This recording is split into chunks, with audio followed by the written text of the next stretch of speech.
Welcome back to Global Current Lens, where headlines are decoded, strategies are exposed, and the truth about global events comes into focus. Today, Gaza breakthrough coming.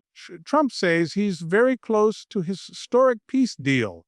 Let's explore whether that promise might shape the future of the Middle East or simply reshape expectations. Today's former U.S. President Donald Trump has claimed he is very close to securing a historic peace agreement to end or significantly reshape the Gaza conflict. In the wake of renewed violence, diplomatic overtures are intensifying.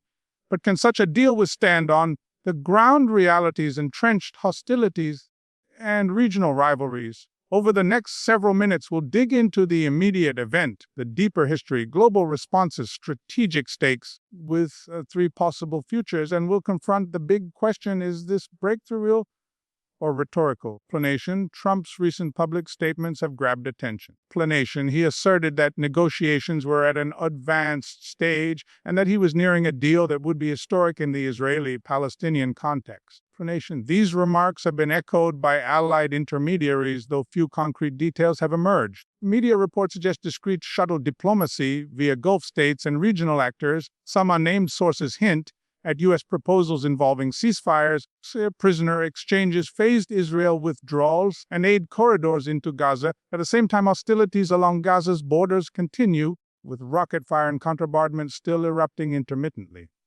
Israeli security forces remain on high alert. Civilians on both sides remain vulnerable. So the announcement is taking place in a volatile environment, not in a vacuum. In short, Trump is signaling that a diplomatic moment is near, but signals are fragile. The question is whether momentum will carry negotiation across the line or recede under pressure. Historical and political context: to grasp why this moment matters, we must recall decades of conflict, failed peace efforts, and changing regional dynamics. Since 1948, the core Israeli-Palestinian dispute has revolved around sovereignty, borders, refugees, and security. Gaza, Israel in 2005 and Hamas's seizure of power in 2007, and repeated wars to 2008, 2009, 2012, 2014, 2021, have produced cycles of destruction and reconstruction punctuated by fragile ceasefires. Attempts at a lasting peace, from Oslo Accords in the 1990s to the Camp David Summit, Annapolis Process, and Trump's own deal of the century in 2020, have struggled due to mutual distrust, internal fragmentation, and external pressures. On one side, politics often tilt toward security, first approaches skeptical of deep concessions. On the other, Palestinian politics are divided between Hamas and the Palestinian Authority with limited unity and capacity. Regional actors Egypt, Qatar, Turkey, Iran, Saudi Arabia have all played roles as patrons or brokers. In recent years, normalization between Israel and Arab states, Abraham Accords altered the regional landscape. Israel's ties with the UAE, Bahrain, Morocco signaled shifts in alliances. Yet Gaza remained a gap. No normalization deal yet integrates the territory or resolves its core conflict. Meanwhile, the escalation cycle intensified after the October 2023 war, with Gaza under heavy bombardment, humanitarian collapse, and mounting global pressure for a ceasefire. That pressure has driven renewed interest in third-party mediation: Qatar, Egypt, the UN, Turkey, and now, according to Trump, a fresh push for a deal. A peace breakthrough would thus require overcoming historical distrust, reconciling asymmetric power, and aligning competing regional agendas. That is no small task. Global reactions: the announcement of a possible breakthrough has drawn cautious attention across capitals. United States reactions in Washington are mixed. Some Republicans and Trump allies applaud the possibility of renewed U.S. influence in the Middle East. Skeptics in Congress warn that without concrete guarantees, this might be a campaign messaging effort. Officials in successive administrations have long understood the perils of announcing breakthroughs before details are locked in. Israel: the government has thus far issued guarded statements. Some right-wing and security hardliners oppose major concessions, especially over territory or demilitarization. Others see benefit in respite from conflict and diplomatic normalization benefits. The ruling coalition's fragility means any deal proposed will face intense domestic scrutiny. Palestinian territories within Gaza and the broader Palestinian political sphere, the response is equally cautious. Hamas may see negotiating space, but insists on full sovereignty and lifting the blockade. The Palestinian Authority sidelined a historically may seek reentry if the deal secures a role. Civilian populations suffering from wartime conditions may welcome peace, but mistrust runs deep. Regional players. Egypt, which shares a border with Gaza, supports ceasefire frameworks and mediates, likely pressure for stabilization and control of border crossings. Qatar, which often brokers Gaza deals, may act as conduit.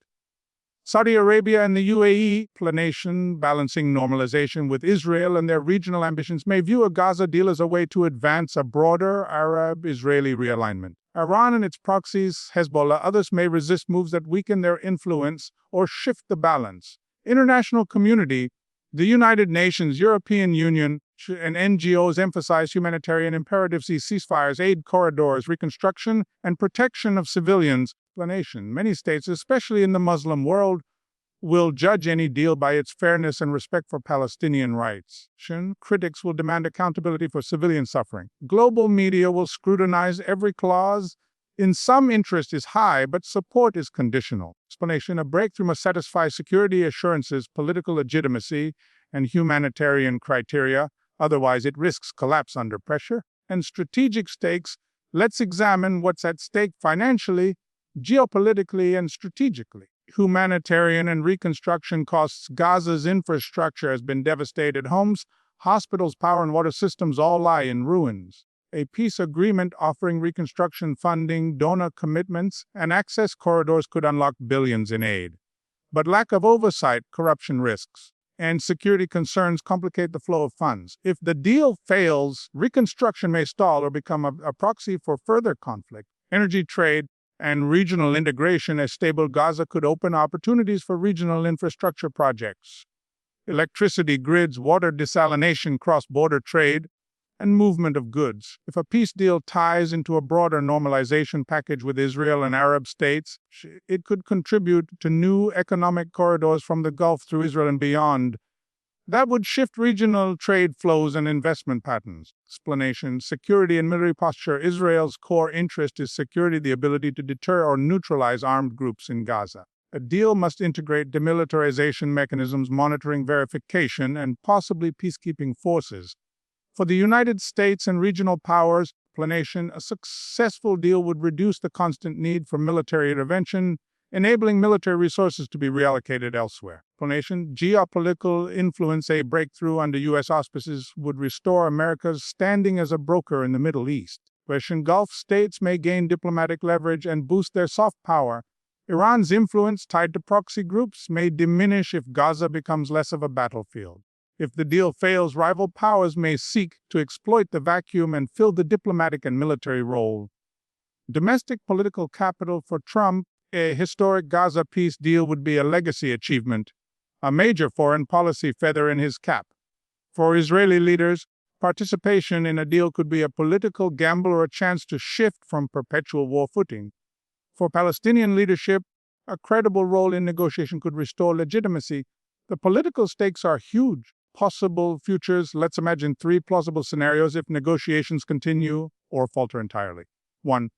De-escalation to soft peace scenario. In this scenario, a ceasefire is secured swiftly, perhaps through a phased planned prisoner exchanges, withdrawal of some forces, and limited humanitarian access. Gazans receive immediate relief, food, medical supplies, infrastructure repair. Israel retains strict security oversight of airspace, borders, and certain buffer zones. The deal does not fully resolve the political status of Gaza. Sovereignty disputes or long-term governance remain unresolved. But violence largely subsides, civilians suffer less, international aid flows, and the region stabilizes. Under this model, the agreement is fragile but sustainable so long as trust builds gradually. 2. Limited conflict, fragile truce scenario. Here, the deal is partial and contested. Ceasefire holds in zones, but skirmishes flare in contested areas. Arms smuggling, rogue factions, or spoilers disrupt the truce. Israel maintains heavy presence and occasionally retaliates. Gaza's reconstruction moves slowly under tight controls. Political aspirations remain unresolved. In this scenario, the agreement acts more as a pause than a peace, beneficial for a time but under constant threat. The risk is that renewed escalation erupts when tensions rebuild or failures mount.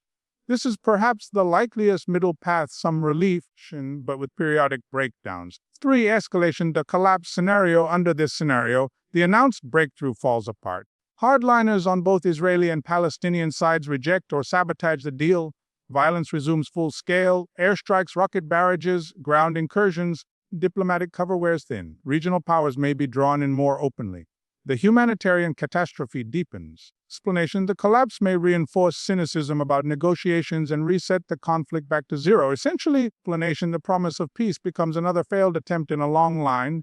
Which scenario unfolds depends on three variables: explanation, the legitimacy and enforceability of the agreement, the incentives for key actors to comply, and the capacity of third parties to monitor, mediate, explanation, and respond to violations. We're now at the peak of uncertainty, the question demanding an answer. Is Trump's claimed, very close, historic Gaza peace deal a genuine turning point or a strategic gambit? Behind the rhetoric lies a tangled web of competing interests, historical enmities, and fragile trust. A genuine breakthrough would require more than fine words: detailed terms, credible enforcement, willing partners, and resilient institutions. On the other hand, explanation announcement truths have been used before as leverage to shift narratives or pressure opponents. The danger is that premature optimism will generate disappointment. Expectations rise too high only to be dashed. Disillusionment could set back diplomacy for years. As we've seen, Trump's claim of being very close to a historic peace deal in Gaza has injected hope, but also caution, into the discourse. The path from optimistic statements to lasting peace is fraught with obstacles. Whether we end up in de-escalation, fragile truce, or renewed conflict depends on commitment, credibility, and constant mediation. Now, I want to hear from you. Which of these three futures do you believe is most likely: escalation, fragile truce, or collapse? And what condition or guarantee would you demand before calling this a true breakthrough? Leave your thoughts in the comments below. If you enjoyed this analysis, hit like, subscribe, and ring the bell, because we will continue to parse the next moves side by side with some explanation. Until next time on Global Current Lens, I'm Han Narrator, and we'll keep watching the world with clarity and care.